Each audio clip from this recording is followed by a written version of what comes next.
Hello friends, আসসালামু আলাইকুম। M graphics press YouTube চ্যানেলের পক্ষ থেকে আপনাদেরকে স্বাগতম। তো আজকে আরেকটি সুন্দর টিউটোরিয়াল নিয়ে আপনার সাথে আসি। আমি মিলন, গ্রাফিক ডিজাইনার। তো আজকে আপনাকে দেখাবো যে কীভাবে একটা মাইরিড প্রো এই ফন্টটি আমরা কীভাবে চেঞ্জ করে আমরা SutonnyMJ ফন্টটি ডিফল্ট রাখবো। অর্থাৎ আমরা একটি ফন্ট যদি চেঞ্জ করি, বারবার ওই ফন্টটিকে আমাদেরকে আর চেঞ্জ করতে হবে না। এটা হচ্ছে যে আসলে আমি বিস্তারিত আপনাকে দেখাচ্ছি। যে আমি একটা টেক্সট নিলাম, ঠিক আছে। এই টেক্সটটার নাম হচ্ছে, আমাদের ফন্টটার নাম হচ্ছে যে মাইরিড প্রো, ঠিক আছে।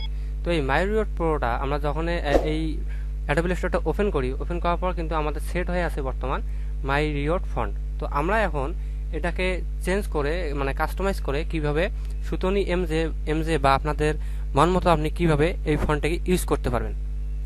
তো চলেন আমরা কি করব। প্রথমত আমি এই ইন্টারফেসটা কেটে দিচ্ছি, ঠিক আছে। আচ্ছা, আমি এই ডকুমেন্টটা কেটে দিচ্ছি। কেটে দেওয়ার পর আমি আবার একটা নিউ পেজ নিচ্ছি। নিউ পেজ নেওয়ার পর আমি নিউ পেজ নিলাম। নিউ পেজ নেওয়ার পর এখানে যে প্রিন্ট, ঠিক আছে। তবে আপনি যেটাকে চেঞ্জ করবেন, এখানে অনেক ফরম্যাট আছে। আমি প্রিন্ট টেমপ্লেট নিয়ে দেখাবো আপনাদেরকে।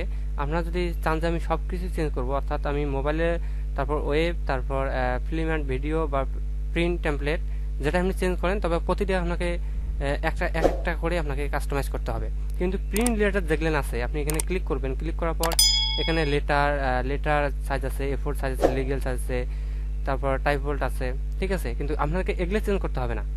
জাস্ট আপনি যেটা টেমপ্লেট করবেন সেটাকে আপনাদেরকে সিলেক্ট করতে হবে। আচ্ছা, আমি প্রিন্ট টেমপ্লেটে সিলেক্ট করলাম। সিলেক্ট করার পর এখন দেখেন এই যে মোড সেটিং, এখানে মোড সেটিংয়ে ক্লিক করব। মোড সেটিংয়ে ক্লিক করার পর দেন এখানে যে প্রোফাইলে ক্লিক করব। প্রোফাইলে ক্লিক করার পর যে ব্রাউজে যাবেন। ব্রাউজে যাওয়ার পর এই যে টেমপ্লেট, অর্থাৎ এই যে এই কটা আমাদের টেমপ্লেট, ঠিক আছে। Art and illustration, film and video, তারপর মোবাইল, তারপর প্রিন্ট, তারপর ওয়েব, ঠিক আছে। তো আমরা কি করব, এই প্রিন্ট এইখানে 5টা মেথড আছে। এই 5টাকে আপনি যদি কাস্টমাইজ করতে পারবেন, ঠিক আছে। তো আমি প্রিন্ট টেমপ্লেটটা নিয়ে আপনাদেরকে কাস্টমাইজ করে দেখাচ্ছি। আচ্ছা, এখানে আমি ক্লিক করলাম। ক্লিক করার পর এখানে মাউসের রাইট বাটন ক্লিক করবেন। রাইট বাটন ক্লিক করার পর এখানে ওপেন কথাটা, অর্থাৎ ওপেন কথায় সিলেক্ট করবেন। একবার ক্লিক করবেন। ক্লিক করার পর আপনার কাজ শেষ। তারপর কি করবেন, এখানে ক্যান্সেল করবেন। তারপর আবার হয়তো বলতে পারেন আবার ক্যান্সেল কেন, দেখেন আগে। আচ্ছা, আবার ক্যান্সেল। আবার এখানে ক্লোজ করে দেবেন, ঠিক আছে। ক্লোজ করে দেওয়ার পর অটোমেটিক একটা পেজ আসবে। আচ্ছা, পেজ আসার পর আমরা এখন কি করব, এটাকে আবার একটা টেক্সট নেব। টেক্সটটা নেওয়ার পর আমরা এখানে ফন্টটা একটু বাড়াই দেই। আচ্ছা, এটাকে আমরা এখন SutonnyMJ করব। আচ্ছা, আমি ফন্টটাকে এই মাইরিড প্রো ফন্টটাকে আমি চেঞ্জ করে দিব SutonnyMJ বাংলা।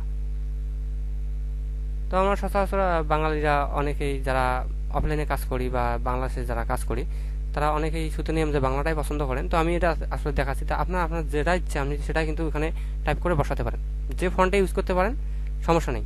তো আমি এখানে সিলেক্ট করছি। সিলেক্ট করার পর আমি ফন্টটা একটু বাড়াই দিচ্ছি। ধরেন যে আমি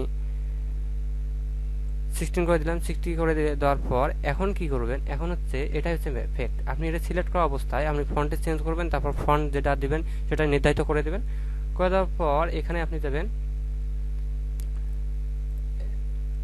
এই যে উইন্ডোজে যাবেন। উইন্ডোজে আসার পর এখানে একটু নিচে স্ক্রল করবেন, নিচে আসবেন। নিচে আসার পর এই যে টাইপ অপশন আছে, টাইপ অপশনে এখানে আসার পর দেখবেন যে প্যারাগ্রাফ স্টাইল, ঠিক আছে। এখানে একটা ক্লিক করবেন। ক্লিক করার পর এখানে দেখেন, এখানে আগতে কিন্তু ক্লিক করবেন না, জাস্ট ডিফল্ট যা আছে তাই থাকবে। এখানে দেখেন যে নর্মাল প্যারাগ্রাফ স্টাইল দেওয়ার পর পাশে দেখেন একটা প্লাস চিহ্ন আছে। তো এই প্লাস চিহ্নটাকে আমরা তুলে দেবো। প্লাস চিহ্ন তোলার পরে কিন্তু আমাদের কাজটা শেষ। আচ্ছা, তুলে দেওয়ার জন্য এই 3 ডট মেনুতে ক্লিক করবেন। 3 ডট মেনু ক্লিক করার পর এখানে দেখেন যে রিডিফাইন প্যারাগ্রাফ স্টাইল, এখানে একটা ক্লিক করবেন। ক্লিক করার পর দেখেন যে আমাদের প্লাস চিহ্নটা উঠে গেছে, ঠিক আছে। উঠে যাওয়ার পর এটা ক্লোজ করে দেবেন। ক্লোজ করে দেওয়ার পর এই পেজটি আবার একটু সেভ দেবেন, কন্ট্রোল-S চেপে সেভ দিবেন, ঠিক আছে। কন্ট্রোল-সেভ-S করতে পারেন অথবা এখানে এসে সেভ করতে পারেন। সেভ করার পর এই কাজটি ক্লিয়ার। তারপর আমরা এটাকে ক্লোজ করে দেবো। এখন দেখবো যে আমাদের ফন্টটি এখন SutonnyMJ আছে নাকি মাইরিড ফন্টই এখনও আছে। আচ্ছা, তো আমি আবার ক্লোজ করে দিচ্ছি অ্যাডোবি ইলাস্ট্রেটরটি। আপনাদের হয়তো কনফিউশন মনে থাকতে পারে, আমি ক্লোজ করে দিচ্ছি। ক্লোজ করে দেওয়ার পর আবার অ্যাডোবি ইলাস্ট্রেটরটি ওপেন করব।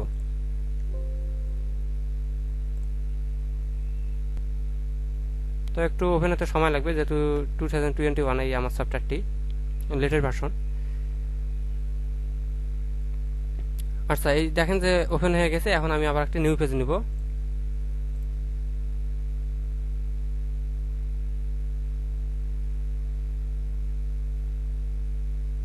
আচ্ছা, নিউ পেজ নেওয়ার পর আমি প্রিন্ট টেমপ্লেটে ক্লিক করব। প্রিন্ট টেমপ্লেটে আমি যে কোনো একটা নিতে পারি, এফোর নিতে পারি, লিগেলও নিতে পারি, লেটারও নিতে পারি।